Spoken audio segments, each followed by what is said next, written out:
welcome back to the Uncle Sharma channel. Let me know if you guys can hear me. My laptop is not working. I don't know what's happened to it, so it's going to have to be through this YouTube live on my phone. I've never done this before, so let me know if this is working. I can't even see where the comments are going. Where are they? Someone comment quickly if you can. There were a few people that are here. There's 3 people here apparently in the chat right now. So if you could just quickly comment, and then I can see whether yes, language tours. Thank you very much. I can't seem to bring them up on screen, but anyway, Harry, yeah. Title of the video: we definitely lost the heads. Lazio 3, Inter 1.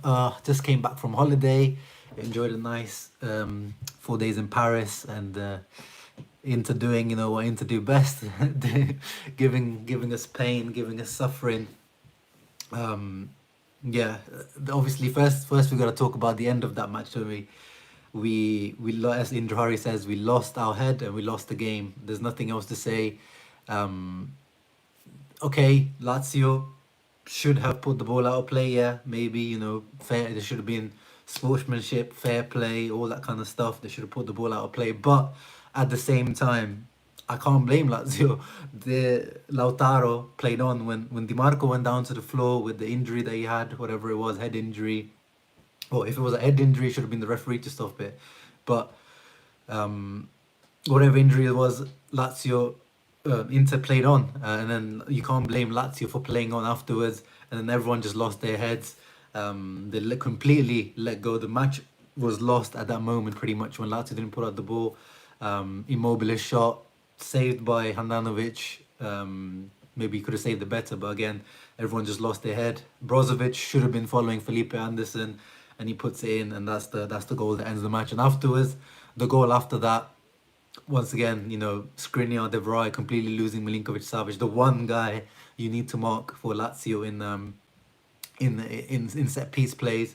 Who else are you gonna mark? They just completely lost their head, man. It's disappointing to see. These guys should be much better than this. Lautaro and Dumfries look like they wanted to play or to fight in the UFC today. Dumfries especially, quite lucky actually, I would say, Dumfries, to stay on the pitch. The way he grabbed Felipe Anderson, I quite like to see that grinta, that everything about Dumfries cared so much. But you have to keep a cool head in these situations. Lautaro once again showing his hot-headedness. Like, this guy was inviting Felipe Anderson out. He was like, come on, let's go, let's step outside, let's do something about this. Like, completely ridiculous. Just everyone just completely lost their heads. I was really disappointed in this team. And is this the would this happen under Conte? Would the team completely crumble mentally and be so naive? That was really, really naive what the team did today in terms of completely letting go of the match. Because in terms of overall, the performance wasn't great, but it wasn't that bad. We didn't deserve a 3-1 loss. But we've seen this Inter team in the second half. Usually when the subs come on, they're able to turn the game around. But today, it just wasn't happening. Let me see more of your comments. I can't pull them up on screen, by the way, guys, so I apologize. I'm gonna say your name and say what you actually said. I can't seem to be able to actually pull these up as on the screen on my mobile. Yeah, Stanley says ref should have stopped the second goal. Yeah.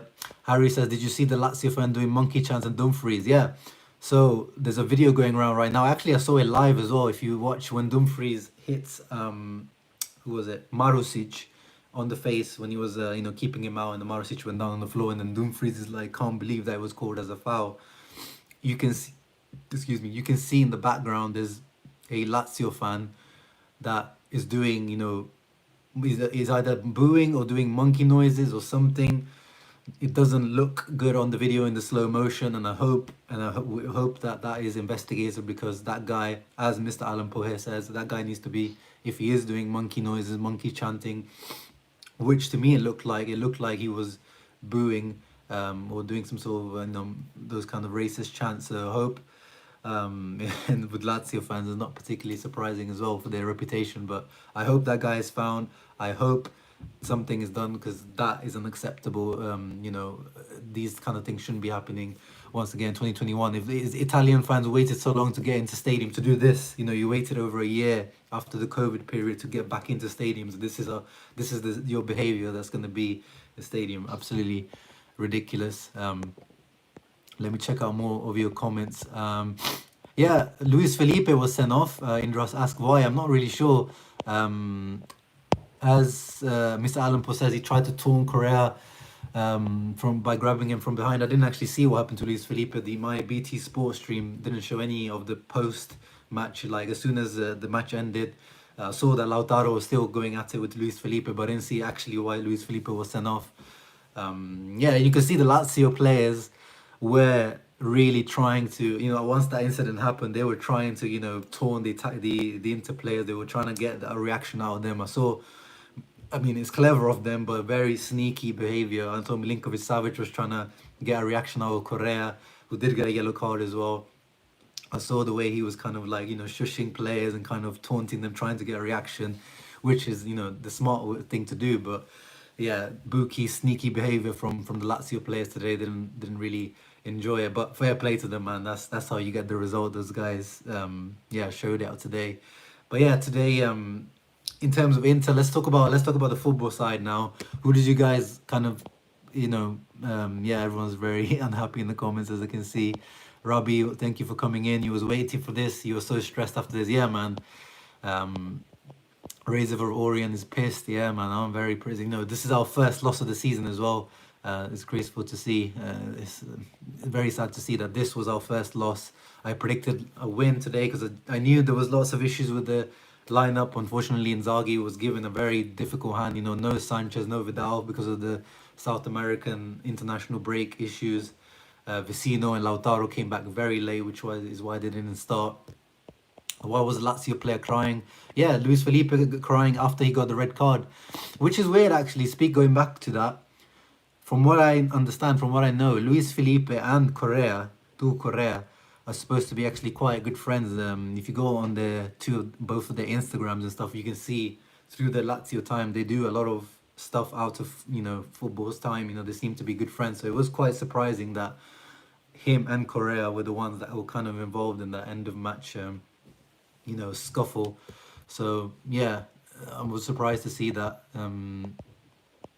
This game went so wrong. Robbie says, I'm not sure if this is Inzaghi or tiredness of international game.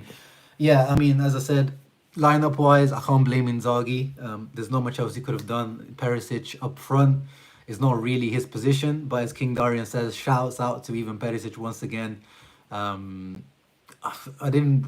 didn't really see him much through in the game, to be honest. Like, he had a few touches here and there. He had that nice shot as well on goal, powerful shot. But apart from that, you can see he's just a bit of a fish out of water in that striker position. He doesn't really find, his position there. He doesn't know where to be or where to come and get the ball combined with people. But stepping up for the penalty, what Di Marco couldn't do a few weeks ago against Atalanta.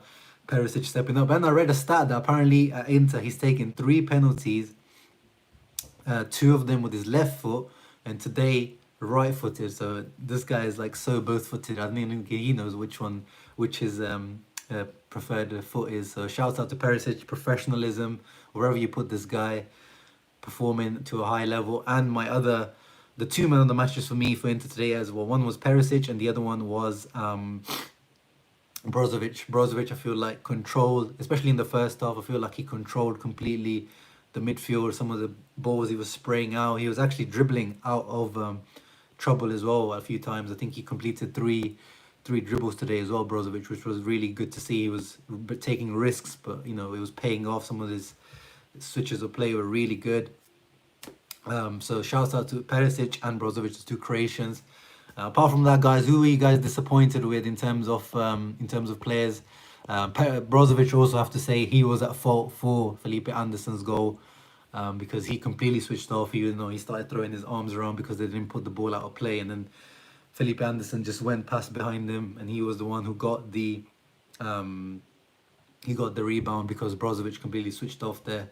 So we have to say that, and I think for that reason you probably can't give Brozovic the man of the match. A few comments regarding Bastoni. Dan Atkin says, "What's wrong with Bastoni this season?" Yeah, I've been talking about it on this channel, and I've tweeted about it as well. And people were like, of course, it's acceptable and it's normal for a young player to have ups and downs in their career. And Bastoni, only 22 years old, he's gonna have these. But this season, it starts to get a little bit worrying now in terms of he gets subbed off a lot. And that's more due to Inzaghi's feeling like when you put Di Marco back, he can still be ultra attacking. And Inter, when you think about it, we haven't been in controlling situations around the 60th, 70th minutes. It always seems like we're either drawing or needing to get a goal to get the result. So we've never been really in control of a match. I think for that reason he gets subbed off. But today, once again, his handball, you could say is harsh, but new rules, that's just, it's a handball. The ball's going towards goal. His hand stops the ball. It's a penalty. It's a soft one, but it's a penalty. Our one was a penalty as well. The Barella, the one Husai on Barella, slight touch on his foot. I've seen plenty of those not given, and if it was against us, I would have probably moaned that was way too soft of a penalty. So I guess we can't complain on either front. But Bastoni, yeah, I'm not really sure if it's kind of that. I've talked about kind of his little body language a little bit this season, maybe that he seems a little bit overconfident. He's now a Scudetto winner and a European Championship winner all in one season at 22 years of age. Is that giving him a little bit of this overconfidence, feeling like he's achieved everything already? Is he kind of happy with what he's have already, rather than continuing to focus and improving, being hungry? I don't want to draw any conclusions yet for sure. I'm just throwing possible, reasons why he's having this little dip in form, Bastoni, at the moment. And today, yeah, I actually thought he was actually better than he has been recently. But then the second half, he did have to start to dip again. And of course, these guys are also, been playing a lot of football. But I think with Bastoni, I don't know if the lack of holidays, because he's not really. He's only had this one season of being, a complete starter last year. And then in the Euros, he didn't actually, play much at all. And then this international break, he did play both games for Italy, which was a surprise. But he's been the one who's always been substituted at Inter as well. So with Bastoni, I wouldn't really buy the kind of lack of holidays or being overplayed, because I feel like he has, of the Inter players, he's the one, especially at that age as well. You can just be kind of play that much as well. I think it's more mental, in my opinion. I don't know what you guys think. I feel like with Bastoni, sometimes these young players sometimes just need to get a little wake-up call, and maybe this is Bastoni's wake-up call that, get back to your old levels. Let me see more of your comments. I hope you guys can hear me clearly as well, because I'm not using a proper mic, because I'm using my mobile today, not my laptop. So I hope you guys can hear me fine and well. Victor S11 says, big screw up considering first half and Milan's injury and Juventus match next week. Yeah. Now, yeah, thinking of this phase now, this October, November, until the next international break, is gonna be a game every 3-4 days, because we've got the Champions League, it's Campionato, Champions League, Serie A. It's gonna be a very busy period. So this is gonna be a very, very intense period. This international break obviously doesn't help, but you have to make do. And every other big team has the same excuse. It's not just for Inter. Inter maybe has more South American players than other teams, which is true. But other teams, you've seen AC Milan at the moment, as the comment there from Victor said. Milan are stacked with injuries at the moment. Rebic is out. Diaz is out. I think Tonali was a doubt as well for their match as well. So you have to take advantage of these situations. Theo Hernandez out with COVID. Magnon is out. Let's see how they perform now against Venezia. But is it Venezia? Who are they playing actually? Milan. They are playing someone. I can't forget who they're playing. But yeah, let's see how they perform. But we need those guys to drop points, because if they start to now get a gap between us, it starts to get worrying. And as you said, the next match is going to be Juventus, so it's going to be very, very difficult to gain back the points. Indra says, what Cassano said about Bastoni. Yeah, I've seen what. Yeah, I think you guys need to. I think most people need to realize with Cassano is he either rates a player or he doesn't. There's no like middle point with Cassano. He just says he just doesn't, like with Lukaku. He just says he doesn't rate, because he doesn't rate Lukaku. He likes Benzema and Lewandowski. Like he's just one of those guys who's, there's no middle point with him. So he just likes technical players. He likes, if when it comes to defenders, he likes an old school defender. And with Bastoni, yeah, with Bastoni, there's still a lot to prove in terms of Bastoni. There's doubts whether he can play in the four at the back, even though he did play that in the four at the back when he was at Parma. But that was just one season. Can he do that? That was the question marks that were for Bonucci for a long time. And I think Bonucci, it took him until this 34 years of age in this European Championship to prove to people that he can play in a four at the back, or he can be a world class player in the four at the back as well. So with Bastoni, it will take time, but I can see why people don't rate Bastoni, and Cassano is one of those guys. But I don't really look too much into what Cassano, who Cassano rates or not, because he's just one of those characters who moans a lot, or he has got very opinion splitting opinions on players. Jacobot says we haven't really created any chances. The passes Brozovic was playing to Dimarco were all put to waste. Feels like Perisic has done better there. Yeah, Dimarco today got into a lot of very good point there, Jacobot.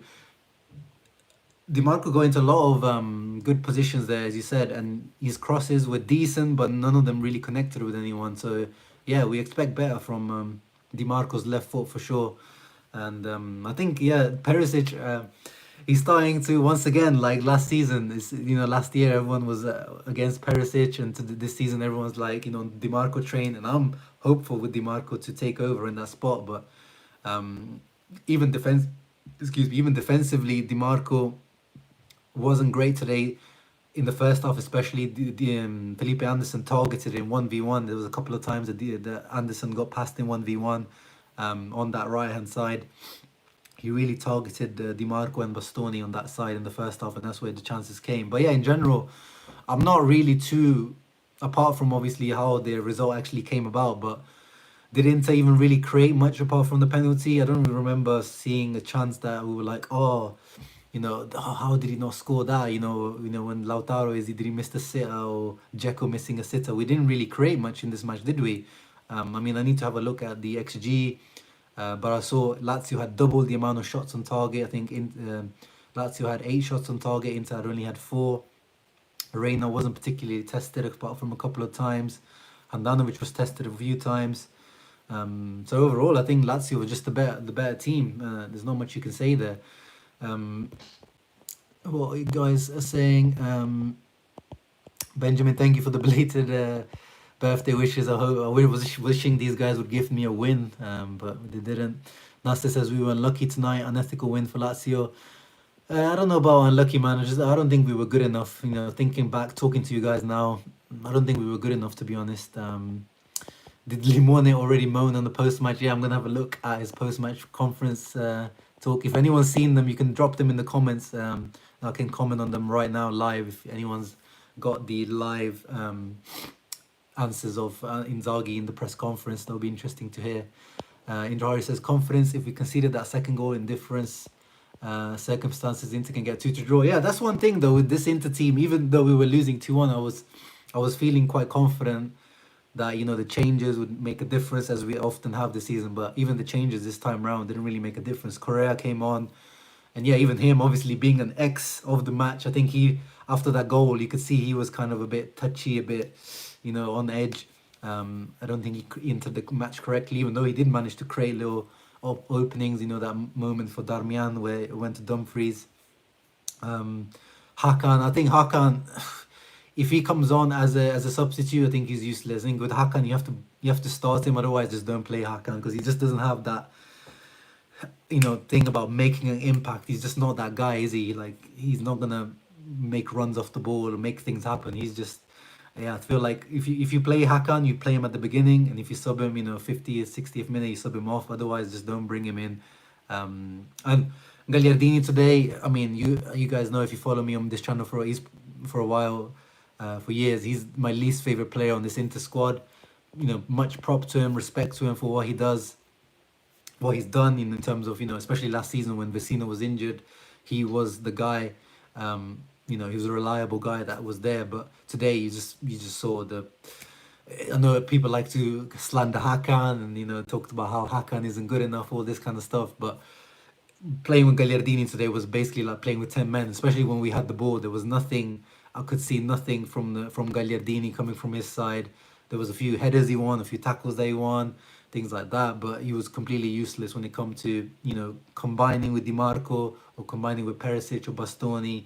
Just nothing from Gagliardini's side. Yes, of course, it's also his first start in a long time as well, so we have to give him that as well. But I hope this kind of puts a little bit of perspective on at least Hakan does put he has that set piece threat, and Inzaghi, he keeps talking about in his press conferences. I know he's probably saying it just to boost his confidence and try to get him to play better, but he keeps saying that he really wanted Hakan and he's liking what Hakan's provided until now. So for me, Hakan, I know he's not been great, but he's still better than whatever Gagliardini offers. So I hope that today's match actually clarified that to a few people, because there was talk that even Gagliardini could do better than Hakan, but I think this match and yeah, as Benjamin says, Hakan is hurt, and today I think he played. He was, I don't know, not even 70% fit according to Inzaghi. He said he got a big knock for Turkey. So once again, international break, another gift left for us there. Mr. Alan Post says Correa has done nothing since his debut. This is getting worrying. Yeah, it is. It is. He came on 2 goals and he hasn't done much since. But we have to give him time. As with every other player, I'm gonna say Dumfries, Hakan, Correa. I'm not jumping on their backs until December, January time, when it's getting into your 5 months here, 4 or 5 months here, and you haven't done what we're expected. Then we can start criticizing, in my opinion anyway. Mo's in the house as well. Mo's football analysis. The point I take from this game is that we can't keep the same intensity for more than 10 minutes. I don't know. I think this match, I wouldn't look too much into the intensity because it's straight after this international break. A completely mismatch of a team. I don't think we're going to see the starting 11 ever again this season. Perisic up front, Gagliardini starting. Everyone coming from all sides of the continents, not fully fit. I think this isn't a match where I'm judging the intensity. I think this is a match where I judge the mentality more, where this Inter team would have got some sort of result in any way, shape or form, and they didn't manage to do that. This was, I think, actually thinking back, I think this is the match I've been most disappointed, not because it's our first loss in the league, but just in terms of chance creation, because this is what Inzaghi, since he's come in, with the highest scorers in the league, but in general, even if we don't score, or if we only score 1 or 2 goals in the match, usually our chance creation is so high. And that Lazio backline, let's not forget, Acerbi, their main guy at the back, was injured today. He got a red card, so he was absent today. And Patrick was playing there. Patrick and Luis Felipe, Husay, and Marusic, Peperina in goal. That is a very weak defense. You should be scoring at least 2 or 3 goals against that type of defense. And in general, under Sarri, Lazio haven't looked great at the back, and today even a few times they didn't look great at the back either. So I'm very disappointed in this Inter team going forward. But defensively, as we keep saying all season, Parmeshwar made this comment earlier as well. I'm worried about this team defensively, guys. We're conceding too many goals. I haven't looked at the stats where we're standing at the moment, but we're conceding way too many goals at the moment. And last year, I think it's still less goals than we conceded at this point last year. But that was, a completely different, we knew that Conte was trying to play this ultra attacking football, whereas today, we weren't particularly ultra attacking or anything today, conceding 3 goals. Once again, not keeping many clean sheets. I think the only clean sheet we've kept is the first match against Genoa, 4-0, and then in the Champions League against Shakhtar, 2 clean sheets out of 8-9 matches now. Not good enough for the best defense in the league. Scudetto winning defense, this is not good enough. And this is not only on the defenders, this is not on Skriniar, De Vrij and Bastoni, Handanovic. This is on the whole team, a team as we defend as a whole. Not good enough. Let me see more of your comments. Kirby says Inzaghi is no Conte. He doesn't have the man management to put us into a frame of mind where we could find a result. Yeah, I think so. I think the jury, I think, is still out on that. We'll see, because let's not forget, guys, how we started last year as well. You're not going to say that Conte wasn't a good man manager because of the way we started last season, but he's still implementing his ideas. He's still implementing his tactics. Yeah, it's I don't know. We'll have to see. The jury is definitely still out, but obviously, Conte is creme de la creme. You know, he's one of the top three, top five managers in football, world football. So there's no denying that. But Inzaghi, let's give him time until we start judging him on terms of that. But he's definitely, for now, he's still a step down from Conte. We know that Conte is one of the best out there. But with Inzaghi, I think there's definitely the potential of getting those at those levels. Indra says weak defense but more fresh. Doubt Reina, Felipe Patrick are play for their national teams. Yeah, they'll be more fresh, but what did Inter really offer? Like, did Inter even, even in the build-up play I'm talking about, was there even opportunities to create chances? Like, was there any moments where you're like, oh man, we almost got there? There was a few more chances on the side when Di Marco was there ready to cross, but there wasn't any particular moments, where we got in front of their defense, or did we even push, these defenders to the limit? I don't think so. Kirby says Inzaghi has tactical setup, leaves us so exposed with overlapping centre backs in the midfield pushing into the box. But we played overlapping centre backs. I don't know why people say that we're playing this overlapping centre back as if it's a new thing. Conte, the overlapping centre back, very, very often. He implemented that quite early on in his in the tactics Inter. So I don't know why people always talk about this as something Inzaghi's brought in. Skriniar and Bastoni were pushing up a lot with Conte as well. But it's just, it seems like in terms of the balance, it's still not been found as we did last year in the second half of the season. It's just, that's what I've been saying on this channel, that I just hope he finds this balance as soon as possible. Conte took him until November last year and after the Sassuolo game to find the right balance. Let's see how long it takes Inzaghi to find the right balance. Monsoa Godwin again. Obsession with Hakan coming in. I don't know why you're so obsessed with Hakan, Mr. Godwin. Was the sideway passes going to change the game momentum of the game? Well, maybe it could have, but no, I don't like, especially Hakan when he comes on as a substitute. As I said, I don't like Hakan as a substitute. He doesn't have that zip about him when he comes on. Sharma, keep it real. Can Limone create a solid defense? Well, he hasn't shown until now in his career. He hasn't shown that he's a solid defense type coach for sure. His Lazio team were never the most solid team. Even when they were really good, they were never particularly solid defensively, but you could say that was due to the personnel. So he's definitely, when it comes to the man management and the defensive side of things, we'll find out what Inzaghi's made of, guys. So King Darian, you let me know by the end of the season. You let me know your answer. Abdullah says, I'm so sad that Brozo did very well and we lose.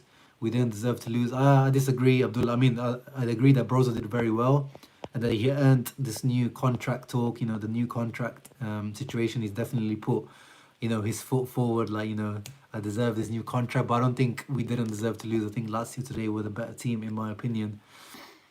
Nick Snock says the difference between this and last season is that Conte is back to his old way of playing defensively. Inzaghi never had a defensive mindset, so Inzaghi improving defensively takes time. Yeah, I think Inzaghi, that's one thing he'll have to understand, that at a bigger club you have to just prioritize getting the result, even if that's a draw today. Even if you just get that 2-2 draw, or a 1-1 draw, that's a decent result away at Lazio. If you just get the result, keep the unbeaten streak going. But maybe, guys, this is the kick up the arse that Inter needed. Maybe, last season we were doing worse off than we are now. So let's see. Maybe this can get a reaction out of the players. I hope it really gets the reaction out of our players. Bado says Barella is way over his head. He wants a flashlight pass every time he has the ball. Plus the crying on teammates on every pass. Yeah, man, I've been saying this for ages. I don't know why people always were talking about Brozovic's arm shaking, but with Barella, I've seen this since his first few games at Inter. And no wonder those two guys get on along so well, because they're so similar.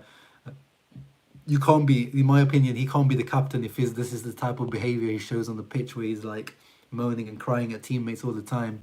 And yeah, he does go for the Hollywood pass a lot this season. I've seen that. A lot of times he's been pulling it off this season. His form has been stellar, but today maybe he tried a little bit too much. Trying that first time switch every time. Um, but I'd rather that than holding onto the ball a little bit too long. It's hard to find the right medium, but he's also, let's not forget, Barella is the one that has played pretty much every single game, played every game for Italy as well in the international break. I do not know how this guy does it. He must be drained. Mr. Godwing once again says, I think Inter fans should relax. It took Conte 2 years. Inzaghi system is a bit different. Inter will be fine in the long run. Hiccups will happen. Yeah, Milan fan coming through with a bit of positivity, a bit of realism, I would say. And I agree. Let's give Inzaghi some time. It did take Conte a while to sort things out. So I agree there completely. Abdullah says the most thing I don't understand why Perisic when he was so good at this game. I'm guessing you're saying why sub Perisic when he was most. Yeah, but also we have to remember Perisic. I was surprised actually. I thought he would have moved Perisic to left wing back at least, and then move Di Marco back. But also, yeah, we have to think about the next game, Sheriff, in the Champions League on Tuesday coming up, and Perisic played both games for Croatia as well. And he's 32 years old, 33 years old. So we have to also think about freshness of players trying to rotate. That's why Dzeko was taken off as well. Thinking about the Sheriff game, you have to think about all these different games at this busy period now. So it was surprising, but I wasn't. He's only got at the moment. He didn't have that many options at the moment, so I don't blame Inzaghi for that substitution. I didn't think Perisic played that well, to be fair. Like, he had some nice moments, but in that position, he's pretty. I've always said he's kind of lost in that striker position. Even when Conte used to play him there, I never really liked him there. But he does well. He always just does a job, doesn't he? Kirby says, yes, Conte played it, but Inzaghi had them pushing no matter what the team against more capable opposition. He had Skriniar and Buster stay back. Yeah, but that was after, that's what I'm saying. After when, December time, when we went full terrorist, that's when that happened. But when you look back to the totality of Conte's time at Inter, when we're attacking, guys, football nowadays is about numerical superiority, and the only way, the most way in the three at the back formation is because your centre backs are so far back. You don't need three centre backs when you're attacking, so that's a very normal thing. People think that this overlapping centre back is some sort of revolution. It's been implemented a lot, especially by teams that play three at the back. You have to one of the centre backs has to push up because there's no point having three centre backs sitting back when you're attacking. You have to create numerical superiority. And today, actually, I think that goal we suffered, the Felipe Anderson one, when we wanted them to put the ball out of play. I think that's the first really counter-attacking or like an open play counter-attacking goal we've suffered. So you could say that we've pushed the centre backs far up. But a lot of I think pretty much every single goal we've conceded this season has not been on a counter-attack from our centre backs being too far up. So you also have to see the situations that we're conceding goals, and a lot of the goals we've conceded this season are either from kind of individual mistakes, whether it's Andanovic or one of the centre backs, giving away a penalty or something like that, a shot from outside the box. They've not been from a counter-attack where we're exposed from our centre backs being high up. I think, correct me if I'm wrong, but I feel like the Felipe Anderson goal is one of probably the only one that I can remember right now being on a counter-attack. Harry them says, I still think Skriniar would be a better captain than Barella. Yep, Skriniar is my number one choice and will remain my number one choice. Milan Skriniar for Capitano for sure. I think he's got the mental capability. Even today you could see when everyone was getting hyped up, everyone getting angry at Felipe Anderson, I could see him, he was kind of calm Lautaro down. I think he is one of the more level-headed guys in this team. I think, for me, Milan Skriniar should be the captain, but it is what it is. They give it to Barella to keep him happy and give him the new contract plus the armband. He deserves it as well, but I just feel like Milan Skriniar in my eyes just deserves it a little bit more. Thanasis agrees with the hand movement stuff about Barella. Smiley came in late, but what do you think about the incident for the second goal? I don't think Lazio were in the wrong. Yeah, we talked about that, Smiley. it is what it is, man. Ideally, they should have played it out. They should have been sportsmen, but I think in the end, Inter didn't put it out. Lautaro continued playing on, and then we started crying when it happened, and then we just lost our head. Fair play to them. Well, not fair play, but fair enough what they did. If Inter did this, I would have been like, the game is the game. So live and learn. Hopefully, the boys learn from this. If you think about it, with Euro, Copa, Limone have short preseason with full squad. Yeah, man, he's not had the easy transition in Inter.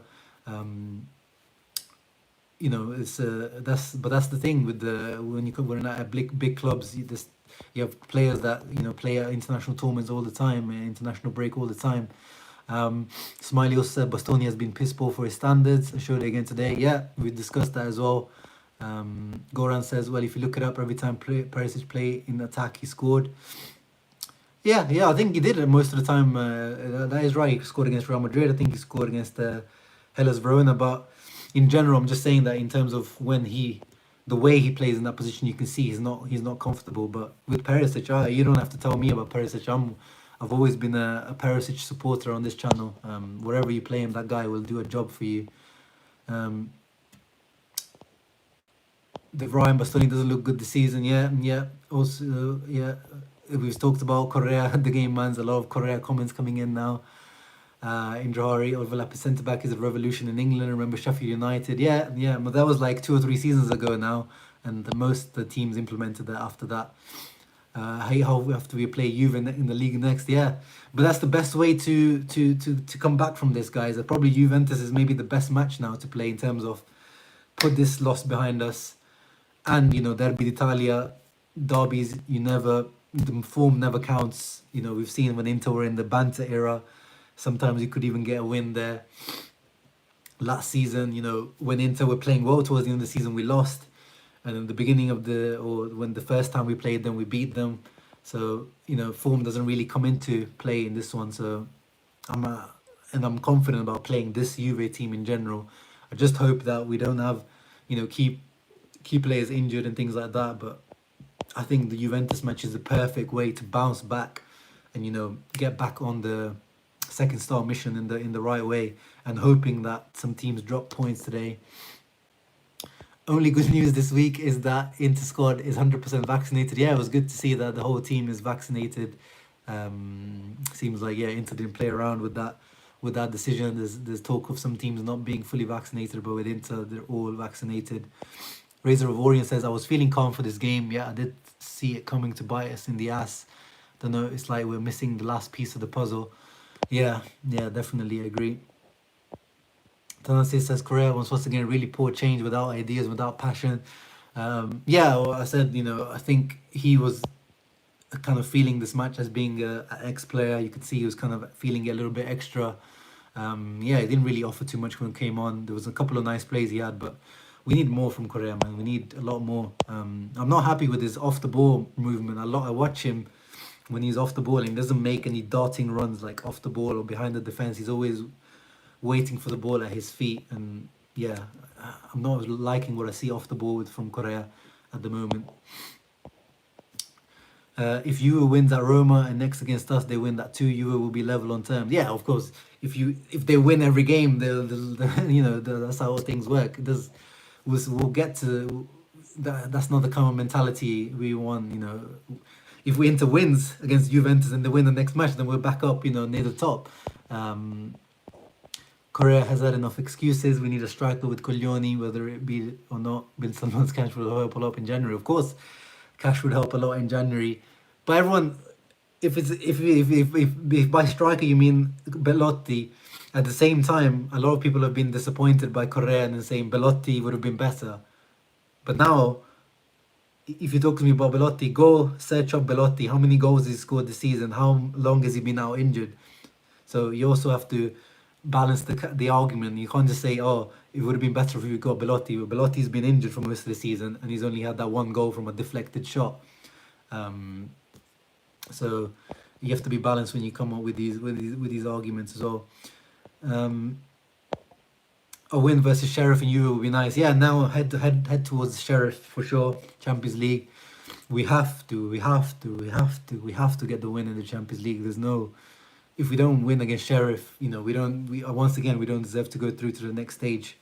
I know Sheriff has been a surprise, but it is what it is, man.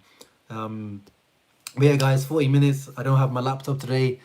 Still try to do this post-match reaction with you guys. Don't have my mic, so my audio probably wasn't ideal either. But thank you guys for coming through. 41 of you guys here. It's only 17 thumbs up, guys. Make sure you guys are getting those thumbs up before you leave. It really supports the channel and keeps the algorithm pushing my videos to other people as well, which is what we want. So yeah, I'm seeing 19 thumbs up. Come on, guys, let's get a few more thumbs up before I leave. Zizo, people should remember we are not the same as last season. We lost against the side who are on our level. I don't know if Lazio are on our level. I would put, in my prediction, I put Lazio to be 7th, and I think that's probably where they're going to end up finishing, 6th, 7th. I definitely think they're below our level. But today, on, starting 11, Gagliardini starting, Perisic starting up front, nothing being ideal. I think you're right. On level, there's a team that is our level at the moment today. But if you want to be a title-winning team, we have to beat this Lazio team. Indra says, need patience for Correa, injury hurt a lot and prolong his settle time. Yeah, guys, Correa was also injured in this international break. He had to miss a match with Argentina as well because of an injury. He, just like Lautaro, came back from a long flight overhaul. Let's give this time, that's what we say, the Christmas break in Italy is always vital because that's the one time that Inzaghi will get prolonged period of coaching time with the team where he actually gets to coach the players, over that period. He'll get time in that period to finally get some ideas and tweak some things. So let's at least give him some time until the post-Christmas break, and so say till January, February. Then we can start saying that, okay, Correa has been a flop, Hakan has been a flop, all these kind of things. Dumfries, let's give these guys time. Let's not jump on them yet. Who else? Any closing comments, guys? Reservorian says Correa also got injured during our Bologna game too. Yeah, I mean, it's definitely, that's one thing I looked at when we signed him. Remember in the video, I looked at his injury record. He never seems to have any serious injury, which is good, but he seems to have a recurring pattern of getting, little muscular injuries quite often here and there. At least 2 or 3 times a season, he seems to, have some sort of muscular injury. So that's not a good sign, but hopefully, this period now until the next international break, we don't get any injuries or COVID issues, and we can play our best team. Yeah, that's all we can hope for Inzaghi. Head to the Champions League now, guys. Hopefully, hopefully my laptop by then is fixed, or whatever issues happens to it is fixed, but I doubt it. I might have to do another preview like this with you guys, so bear with me whilst my laptop is getting fixed. It'll be just these bootleg streams on just straight up from my mobile. But yeah, guys, thank you very much. 31 thumbs up now, much better, guys. Make sure you keep leaving that thumbs up before you leave. Subscribe if you are new to the channel. And Forza Inter, Skriniar for captain. On to the next one. Ciao.